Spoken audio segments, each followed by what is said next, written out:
الحمدللہ رب العالمین والصلاة والسلام علی سید المرسلین اما بعد فاعوذ باللہ من الشیطان الرجیم بسم اللہ الرحمن الرحیم۔ پیارے اسلامی بھائیو، آئیے حدیث پاک سے ایک واقعہ سماعت کرتے ہیں اور اس سے کچھ سبق حاصل کرنے کی کوشش کرتے ہیں۔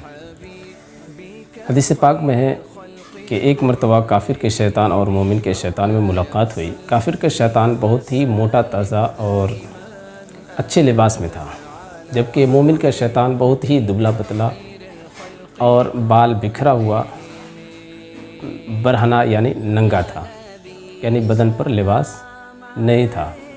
تو کافر کے شیطان نے مومن کے شیطان سے پوچھا کہ آخر تم اتنے دبلے پتلے کیوں ہو؟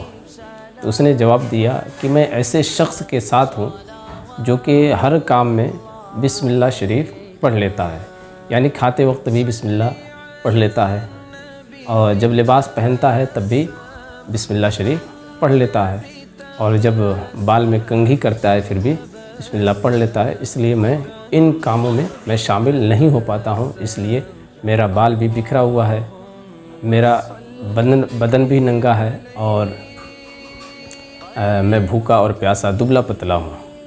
کافر کا شیطان کہتا ہے کہ میں ایسے شخص کے ساتھ ہوں جو ان کاموں میں کچھ نہیں کرتا، یعنی وہ بسم اللہ شریف نہیں پڑھتا ہے، اس لیے میں کھانے میں بھی شامل ہو جاتا ہوں، کپڑا پہننے میں بھی شامل ہو جاتا ہوں، اور جب بال میں کنگھی کرتا ہے تو بھی میں شامل ہو جاتا ہوں، اس لیے میرے بدن پر لباس ہے اور میرا بال بھی ستھرا ہے اور میں موٹا تازہ ہوں۔ پیارے اسلامی بھائیوں، اس واقعے سے ہمیں کیا سیکھنے کو ملا؟ آئیے میں بتاتا ہوں کہ اس سے ہمیں کیا سیکھنے کو ملا۔ پہلی بات یہ ہے کہ دیکھیں، اس میں جو واقعہ بیان کیا گیا مومن کے شیطان اور کافر کے شیطان کے تعلق سے، کہ کافر کے شیطان موٹا تازہ اور مومن کے شیطان موٹا دبلا پتلا ہے۔